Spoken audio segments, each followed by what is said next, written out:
Bom Dia Comunidade hoje tem a alegria de estar na sala da Jéssica. Jéssica é uma amiga de muitos anos, psicóloga, é uma estudiosa do comportamento humano. E nesse começo de ano, nada mais bacana do que você conversar com alguém que possa sempre te trazer uma palavra e uma reflexão importante sobre a vida. Bem-vindo ao Bom Dia Comunidade, e eu estou me sentindo muito bem-vindo aqui na tua casa com esse sofá, esse vermelho lindo. Obrigada, Thomas. Jéssica, eu quero começar esse nosso bate-papo dizendo a você, nós estamos virando 2016 para 2017, e o que eu disse aos amigos é que eu já tive anos difíceis, mas 2016 está de parabéns. Para você, na sua visão, enquanto mulher, mãe e psicóloga, é só virar 2016 para 2017 que tudo se renova? É assim mesmo? Depende de como você olha. Eu acho que essa questão da crise, isso é uma crise que está todo mundo assim, passando de uma certa forma, né?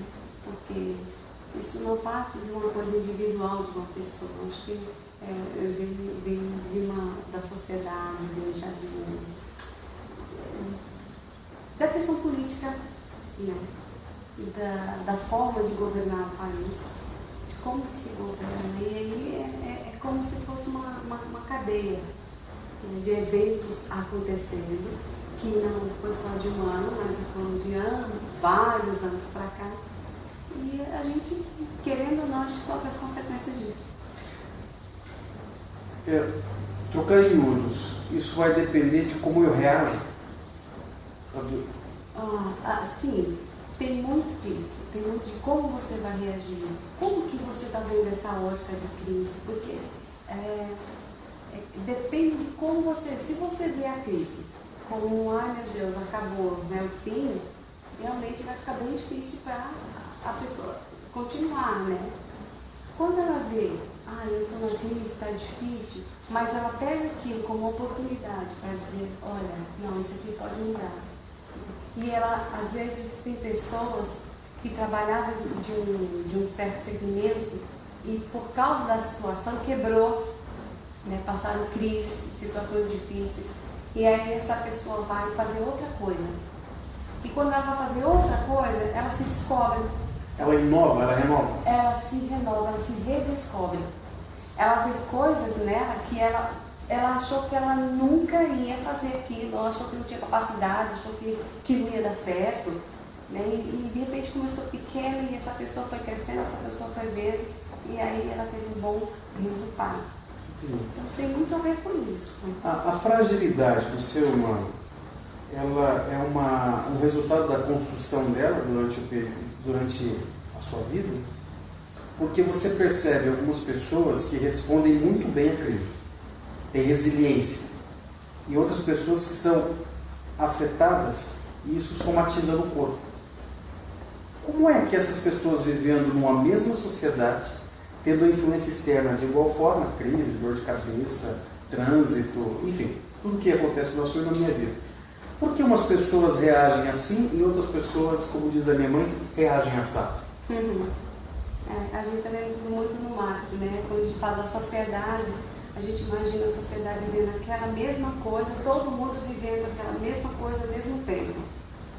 Mas se você for olhar para o individual, se você for trazer para o particular, para o singular, a gente vê que as diferenças estão bem aí.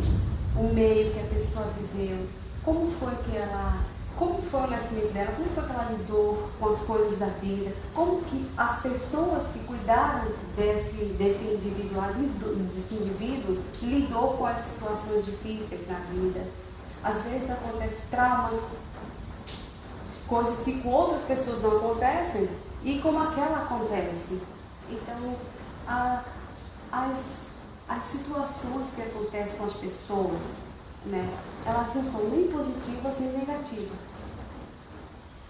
Traumas, tudo isso que pode acontecer com a pessoa. A diferença está de como que ela vai reagir a essa situação. Mas isso é uma construção psíquica? É uma construção biológica? Eu acho e eu entendo que está tudo interligado. Uma coisa está interligada à outra. Tem algumas coisas que é genético. Às vezes a pessoa nasce com uma doença genética e a pessoa vai ter que conviver com aquela doença. Okay. É genético. Okay. Então, como que ela vai viver? Como que a família vai lidar com aquela doença? Como é que ele vai mostrar aquela doença ou uma deficiência? Okay. Eu tive uma experiência muito interessante de uma mãe que teve um filho que ele nasceu cego. E quando eu conheci o menino, eu tinha mais ou menos uns 2 anos de idade. E aí a gente conversou bastante sobre como que ela vai mostrar esse mundo para essa criança. Como que ela vai mostrar para ele que essa deficiência, ele pode transformar numa coisa que ele vai viver bem, trabalhar, vai poder ter a sua autonomia. Ou ela vai mostrar para essa criança que ela é limitada, que é assim mesmo, que vai ficar assim pro resto da vida. Como que essa mãe, como que essa família vai lidar? Depende muito do mentoramento. O meio que ela vive. Vai depender muito do meio que ela vive. Tem coisas que realmente são genéticas, não tem como acontecer com essa criança. Aconteceu lá, não sei, não foi genético, isso foi um problema que na hora da formação não aconteceu. Então, vai depender de como que ele vai lidar com isso, como que a família vai lidar com isso. A gente está indo para um outro lado que eu acho também apaixonante. Normalmente essas pessoas que a gente vê que têm deficiências pontuais são pessoas extremamente apaixonadas pela vida. Uhum. Por quê? E nem sempre essa pessoa teve uma mãe ou um pai que gerou paixão pela vida. Por que isso acontece? Faz ideia? A psicologia explica isso? Não, eu creio assim, as pessoas focam muito pai e mãe, mas a gente pode, alargando um pouquinho, às vezes acontece de um tio, a gente vê depoimento de um tio, de uma tia, de um professor, de um professor que foi inspiração, né? Eu já vi pessoas que já contaram que foram para crianças, que foi a um passeio, foi a uma orquestra de música, foi lá. Okay. A escola promoveu o passeio, a criança foi. Sim.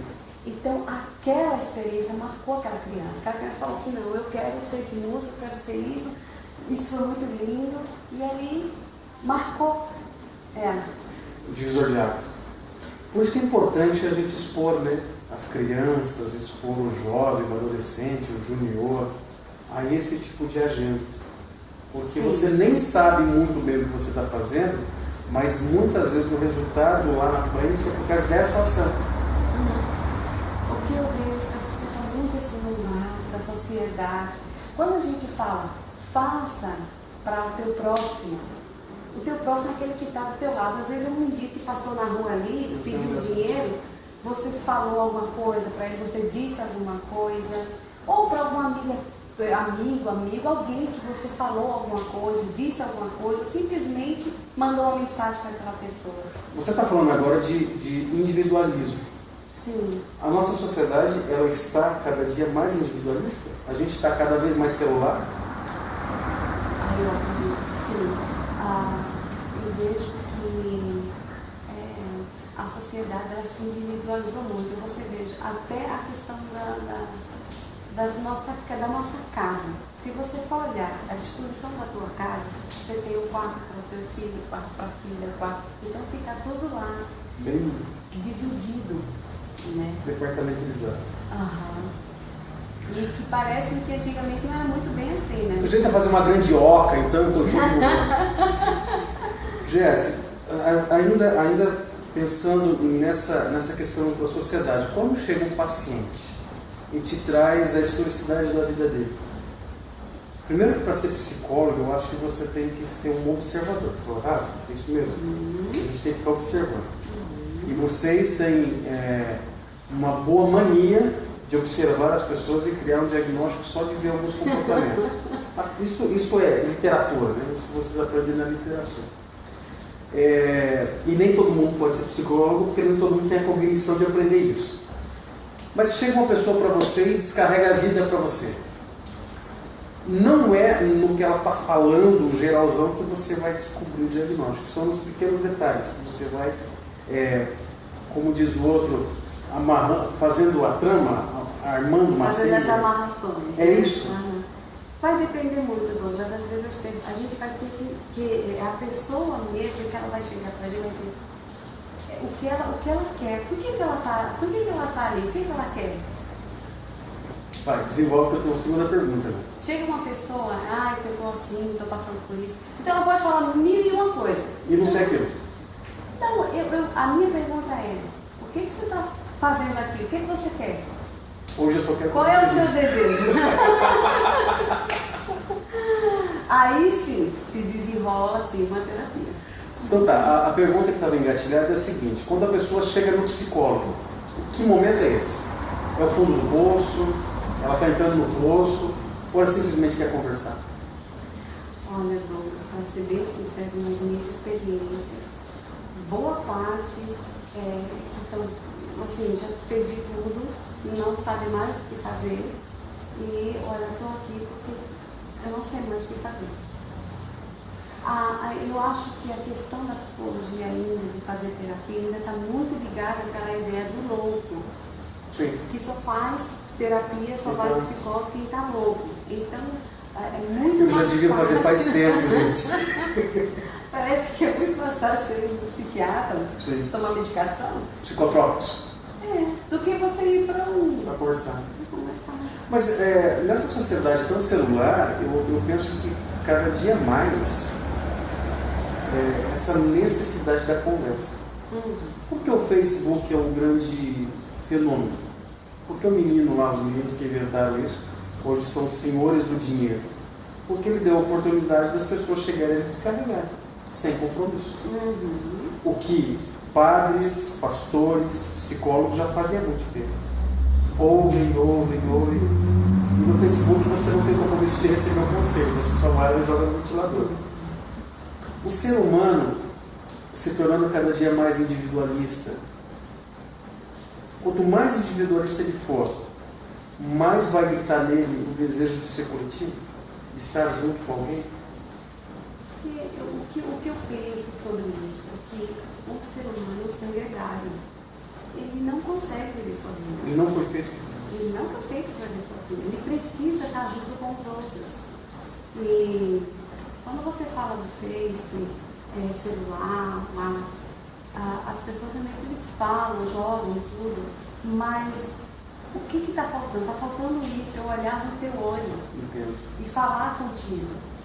E uma das coisas importantíssimas que eu vejo que falta muito é você se conectar emocionalmente com outra pessoa. Nós somos seres emocionais. Então, geralmente o Face fica muito seco. E você não tem essa ligação emocional com a pessoa. Então você fica ali, você fala e é muito distante.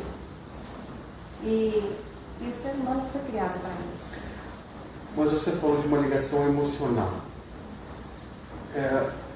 Isso não me torna, vou colocar no processo, isso não me torna muito transparente para com o outro, e eu me mostrar para o outro não me deixa fragilizado? Será que as pessoas estão dispostas a isso? Essa também é a minha pergunta. Por isso que eu sou psicólogo, muito bom. Porque, no final das contas, eu já tive a grande oportunidade, já fui oportunizado de entrevistar muitos psicólogos, e é uma conversa que eu gosto muito de ver. Aliás, eu gosto muito de conversar. E as perguntas são sempre as mesmas, independente da forma que eu formule a pergunta, a resposta é sempre a mesma. Parece que a fragilidade humana cabe na palma de uma mão. E eu sempre, desse resultado das respostas, eu sempre chego à conclusão, e se eu estiver errado você me corrija, que o problema do ser humano é que ele vive sozinho. O filho quer viver sozinho longe do pai, o esposo quer viver longe da esposa. Eles vivem em uma casa, eles estão dentro de um contexto, mas cada um tem a sua vida individual. E parece que cada dia mais eles querem puxar a corda. Só que chega uma hora que essa corda arrebenta. E aí a casa cai na cabeça de todo mundo. Tem uma história, olha, eu vou te contar a história. Tem uma história que eu gosto muito. Eu gosto muito de replicar. Já repliquei várias vezes, talvez aqui, talvez na rádio, já devo ter replicado. É a história da família de Porto Espinho. No inverno, eles precisam se juntar. E quando eles se juntam, eles se espetam, eles se separam. Mas para não morrer, eles precisam se juntar. Mas quando eles se juntam, eles se espetam e se separam. Essa é uma metáfora da vida humana? Podemos dizer que sim. Eles até se aproximam, né, para se aquecer. Quando você fala da família, da individualidade, o individualismo, ele realmente existe, mas há uma carência, há uma necessidade. Quando você fala, caiu a casa, é exatamente isso. Porque quando a família tenta se conectar, quando eles querem estar juntos, a casa cai, porque esse individualismo afasta muito, um conhecer o outro. Quando eu falo ligação emocional, é exatamente isso, porque isso faz conhecer o outro, e isso a gente se aproxima, mas também a gente também dá os nossos limites, cada um dá os seus limites. É o tal do porco espinho, tá? Quando se junta e fura. Então, os limites, para ninguém espetar ninguém e ninguém ferir ninguém. Quando fala nesse de espetar, de ferir ninguém, é quando você tem uma situação que você está em casa, ou com seu filho e tal, que não se entendem. Okay. Tá? Então, essa é uma dessas situações. E muitas vezes, as pessoas elas não conseguem falar do que está sentindo, falar o que está sentindo em relação ao outro, o que está sentindo em relação ao que está acontecendo. Eles têm dificuldade. E isso, às vezes, não é uma coisa proposital, porque não sabem mesmo. Às vezes não sabem nem qual é o sentimento que está sentindo. Não sabe verbalizar. Às vezes não sabe nem discernir o próprio sentimento. É algo indoor, não consegue ali dentro. Às vezes é uma tristeza. Eu já vi pessoas falando também que diziam que estava muito triste, mas no fundo ela estava com muita raiva do outro. Quer dizer, é uma confusão de sentimento. E por essa distância, essa dificuldade de se conectarem, de se entenderem, aí realmente os conflitos são grandes, não conseguem se conectar, não conseguem se entender, não conseguem se ajustar. Então há esses conflitos. Tem um texto que eu gosto muito, diz que o ferro com o ferro se afia. Eu acho fantástico, porque é quando você traz duas realidades, duas ideias, e elas são colocadas juntas, e elas vão se degladiar, e aí vai gerar o resultado final, que é o fio perfeito. O ser humano, ele faz isso o tempo todo também. Só que existe uma diferença, na minha opinião, entre o confronto, que é importante, o confronto é importante, e o afronto. O afronto é ruim. A gente está deixando de confrontar as ideias para afrontar as ideias. É por isso que a gente está nessa sociedade tão maluca. Quando você fala do ferro, eu me lembro, e eu posso chamar isso de... Eu chamo isso de... Não é confronto, eu chamo isso de... você se ajustar, negociar. Porque as ideias... Tem coisas que eu posso não concordar de você, e tem coisas que você não pode concordar de mim, mas a gente pode conviver. Sim. Isso dentro de uma casa, as pessoas podem conviver, negociem. E uma das coisas importantes é que muitas vezes as pessoas falam dos seus sentimentos na hora da raiva, na hora daquela briga acalorada, aí solta. Mas, só para abrir um parênteses aqui, é quando na hora da raiva eu solto, isso é a verdade? Ou isso é melancolia, isso é ódio, isso é simplesmente um grito? Ou isso é a verdade? Isso é realmente o que a pessoa tem dentro dela? Então, geralmente as pessoas quando falam, e casais especialmente casais, né? Não tá brigando, tá falando, eles soltam mesmo as coisas. Ah, mas eu não sabia que você pensava aí sobre o respeito. Ah, não é assim que você me vê? Vou falar, essa é uma frase. Ah, então é assim que você me vê? Porque as pessoas não ainda, a gente não aprendeu ainda a falar dos nossos sentimentos na calma, na tranquilidade, de negociar, observa ali, ó, de negociar, chama-se negociação. Sem precisar de, brigar com inteligência. Então tem se falado muito de inteligência emocional. Hoje é mais importante do que o coeficiente, né? É mais interessante hoje para a contratação de um funcionário o QE do que o QI, né? Porque às vezes você tem uma pessoa extremamente inteligente, só que emocionalmente frágil, e ela não consegue trabalhar dentro dos conflitos ali, não consegue gerenciar isso. Exatamente. As nossas emoções, elas são atemporais. Sentimentos. Tem um grande amigo meu que foi jogador de futebol de salão, jogou pelo mundo, jogou na Espanha, e ele diz: Douglas, ele jogou com os grandes jogadores do futsal. Ele falou: o que eu mais vi é a falta de controle emocional. Às vezes você vê um jogador, ele falou para mim, que nem é um grande jogador, não é um exímio jogador, mas ele era emocionalmente equilibrado e ele se destacava. E às vezes você vê um craque que ele era da pá virada, ele não prosperava. Cada dia mais esse controle emocional é gritante nas relações humanas, seja dentro de casa, conforme você diz, seja no trabalho. Nas relações pessoais, né? Esse é o pulo do gato, Jefferson? Eu acredito que tem tudo a ver. Então, se você e eu pudermos controlar as nossas emoções, muito provavelmente a gente consiga reagir diferente em 2017 do que nós reagimos em 2016. E conforme eu comecei aqui no começo da entrevista, conforme eu falei no começo da entrevista, 2016 está de parabéns, porque tem sido um ano muito complicado, foi um ano muito complicado. E pelo que eu entendi que a Jéssica está dizendo, não é a virada do calendário que vira a chave e apaga o que passou. Como é que a gente constrói esse 2017 diferente? E eu não estou dizendo que ele vai ser melhor, porque vai continuar caindo avião, vai continuar morrendo gente, vai continuar tendo político safado. Os extratos das debilidades humanas continuarão os mesmos. Só que como é que eu vou reagir? Sendo que eu já tive um ano de tanta pancada. Como é que eu faço? No meu blog, fala no teu blog já. O meu blog é blogviver.wordpress.com. Viu? Ela fala inglês, wordpress.com. E eu escrevi exatamente sobre isso, que várias pessoas elas fazem retrospectiva.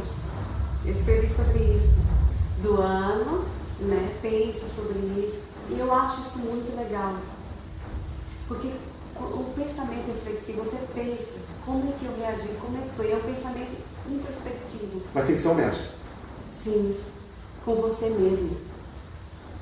Com você mesmo. Se a gente ser honesto com você mesmo, Aham. a gente está sempre se enganando. Ou culpando o outro. Eu te cortei. Você está falando dessa retrospectiva. É importante você fazer isso, e fazendo isso você ter essa análise sincera. Olha, eu preciso mudar aqui, eu reagi errado aqui. Isso aconteceu, a culpa foi minha. Você me fez lembrar de outra coisa. Quando a Eva pecou, ela colocou a culpa no Adão. E quando Adão pecou, colocou a culpa na Eva. E quando a Eva pecou, colocou a culpa na serpente. E quando Adão pecou, ele colocou a culpa na Eva, na serpente e em Deus. Tem um texto que ele diz: a mulher que o Senhor me deu, que gerou esse problema todo, quer dizer, a culpa é sua. Desde o começo a gente é assim, né? A gente sempre procura o outro, é sempre o outro. O que eu mais ouço, e o Bom Dia Comunidade, ele tem um viés político muito forte.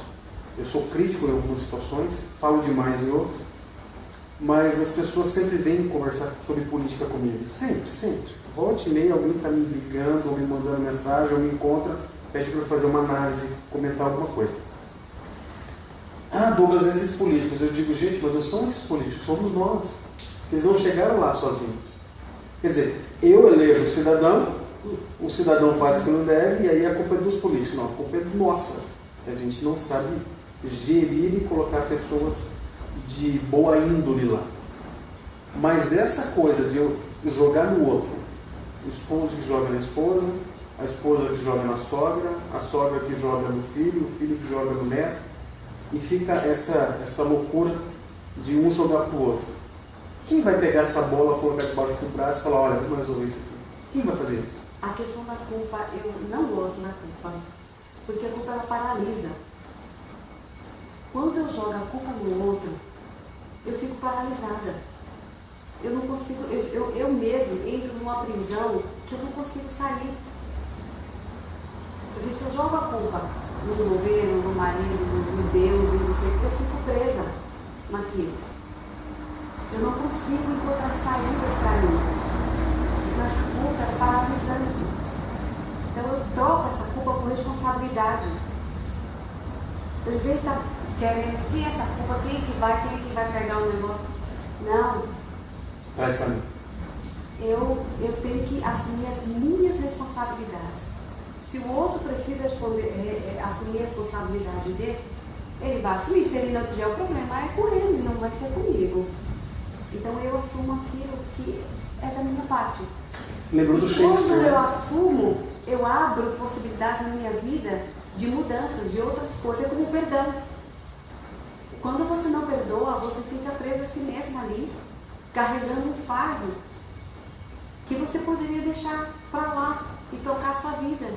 Dizem que a frase é do Shakespeare, eu até disse agora há pouquinho do Shakespeare. Não sei se é dele, mas atribuído a ele. Apesar que o Shakespeare falou tanta coisa que deve ter falado isso também.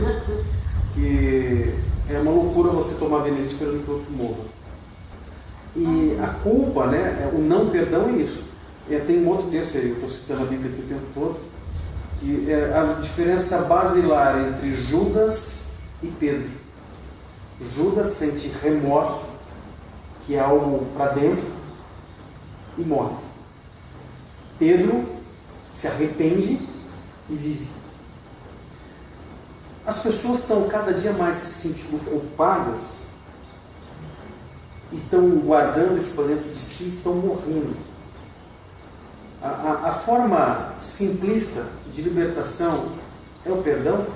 É o auto-perdão, às vezes? Quando você fala isso, eu me lembrei, quando eu estava assistindo uma palestra, um congresso que eu fiz. Era um congresso internacional e uma mulher, PhD, ela perguntou, quantos psicólogos aqui trabalham perdão? Eu quase caí da cadeira. Muito baixo? Porque trabalhar o perdão, para mim, é uma questão bíblica. Entendo. Não uma questão profissional e médica. Mas ela falou uma forma de perdão, não daquelas bíblicas que eu entendo, mas é a mesma coisa. Sim. Não foi diferente. De dizer, olha, o perdão é bom para você. Você não ficar carregando um fardo e nem te deixar doente. Mas os psicólogos não trabalham. Eu não sei, não é uma coisa, é uma coisa bem individual. Eu acho que é uma coisa que cada um escolhe como fazer. Essa terapeuta... Mas o perdão é uma porta de libertação. Sim, talvez trabalhe isso, talvez com outro nome, com outros aspectos. Mas tem tudo a ver com isso. Só que essa pessoa que falou isso, essa mulher que falou isso, muito interessante. Ela falou a palavra perdão mesmo. Lipsis litris, perdão. Aham. Então foi muito importante ouvir isso, porque de uma certa forma a gente trabalha com isso, para as pessoas não ficarem presas a isso. Tem gente que chega depressivo, ou melhor, em depressão. Quando a gente vai, que chega lá no fundo, aí descobre, é porque tem mágoa, tem raiva, porque fulaninho, porque escaninho, porque... E às vezes é picuinha? Não é coisa séria? Às vezes. É coisa séria. Eu acho que tudo é sério. Eu não considero como picuinha, porque se a pessoa está numa situação de depressão, chegou nesse ponto, então não é. É muito sério para ela aquilo. Então a gente trabalha aquilo com ela. Entendi. Né? A gente trabalha porque é libertador. Quando você diz de forma tão própria a necessidade da pessoa perdoar e se perdoar. O perdão é libertação, você sabe. Eu me perdoar é libertação. E quando eu digo picuinha, é porque às vezes a gente briga por um motivo torpe e aquilo vira um castelo, né? Vira um absurdo. E a pessoa... Eu estava conversando esses dias com um amigo meu e ele disse: Douglas, eu tenho 2 primos, eles não se conversam fazem 28 anos. Só que um não sabe por que brigou com o outro. Eles simplesmente não conversam, mas eles não sabem o motivo da briga. Deve ter sido uma coisa tola. Um colocou o pé no outro, um pegou a comida do outro, coisa de menino. Mas fazem 28 anos que eles não se conversam mais. Quando eu olho para o psicólogo, eu penso que vocês são a figura de um pirata que tem uma praia e sabe que naquela praia tem um baú e precisa achar. E vocês vão cavando. E chega no baú. Quando você abre e descobre, o problema é esse. Não fecha o diagnóstico, não sei se dá para fechar o diagnóstico, mas na minha forma leiga eu vou dizer isso. Você abriu o baú, olha, o problema é esse. Esse caminhar já foi longo ou esse caminhar já foi o suficientemente profundo para que o seu paciente olhe para você e fale: doutora, obrigado, era isso mesmo. Ou ele fica resoluto aí? É ele que vai descobrir. Ah, meu Deus. É ele que vai dizer. A chave está nele. A gente só vai dar ferramentas para ele. Só vai ajudar ele a chegar lá. Muito interessante. Ele que vai dizer: olha, o meu problema é esse. Eu chego agora que ele mesmo vai dizer: meu problema é esse, é isso, está resolvido. Aí nem vem mais para terapia, acabou. Libertação. Sim, é ele quem vai dizer. Legal. Jéssica, eu pensei agora na figura do cocheiro. Aquele que pega a pessoa de um ponto e leva no outro. O coach. Né? A etimologia coach vem de cocheiro, aquele que sai daqui e leva lá. O psicólogo é o coach, aquele que vai levando a pessoa a criar conclusões até se encontrar. É isso? Eu acho que a gente vai trabalhar junto. Eu não vejo uma pessoa que eu vou levando o outro. Entendi. A gente vai trabalhar junto. Mas você vai fazendo apontamentos. Alguns apontamentos a gente faz. Eu estou dizendo isso não é que a gente está fazendo uma sessão aqui, mas assim, porque eu realmente, 2016, eu me preocupo bastante. E eu não sei se eu estou rodando essa entrevista hoje ainda em 2016 ou já em 2017, por causa das agendas do programa, mas assim, eu estou doidinho para acabar o ano logo, porque pelo amor de Deus, né? Teve o desastre do avião ali do pessoal da Chapecoense, da cidade de Chapecó. Passou 15 dias, caiu um outro avião na Rússia com 60 pessoas de uma equipe no Mar Negro. É assim, quando você acha que você está se recuperando de uma situação que foi uma situação doméstica, né? Quase gente da nossa cozinha, acontece isso lá na Rússia, mas eu senti a mesma dor. Acaba logo 2016, porque eu vou usar 2017 para me recuperar. É bem difícil. E se em 2017 acontecer coisas piores? Mas isso que eu disse agora há pouco, porque não são as coisas, é como eu reajo. É isso. Eu preciso, tendo essa sessão aqui contigo, eu preciso entender as ferramentas de como reagir. Quando eu estava escrevendo nesse pensamento de 2016 para 2017, nessa retrospectiva, uma das coisas que coloquei foi um versículo que está em Lamentações 3. Lamentações? Mas veja o que ele diz. Okay. É lindo esse versículo. E quero trazer à memória aquilo que me dá esperança. Boa. Então, quando você faz uma retrospectiva, mesmo que o ano foi horrível, traz à memória aquilo que te dá esperança. Ainda ontem eu estava num consultório e encontrei uma pessoa. E a gente conversando, ela também estava falando que o ano foi horrível. Foi horrível. E aí eu falei para ela: mas não faltou nada, não. Não faltou comida, não faltou alimento, não faltou seu marido, seus filhos estão aí. não houve essas perdas que outros teve e nós não tivemos. Então, a gente pensar numa coisa boa, de motivo de ser gratos a Deus pelo aquilo que Ele nos tem dado. Então, fazer essa retrospectiva, mas também pensar nas coisas que vai me dar esperança. Então, quando eu penso na esperança, eu particularmente eu penso em Jesus. As pessoas falam que a esperança ela morre, é a última que morre. Mas para mim não é, porque é Jesus. E a esperança morreu e ressuscitou.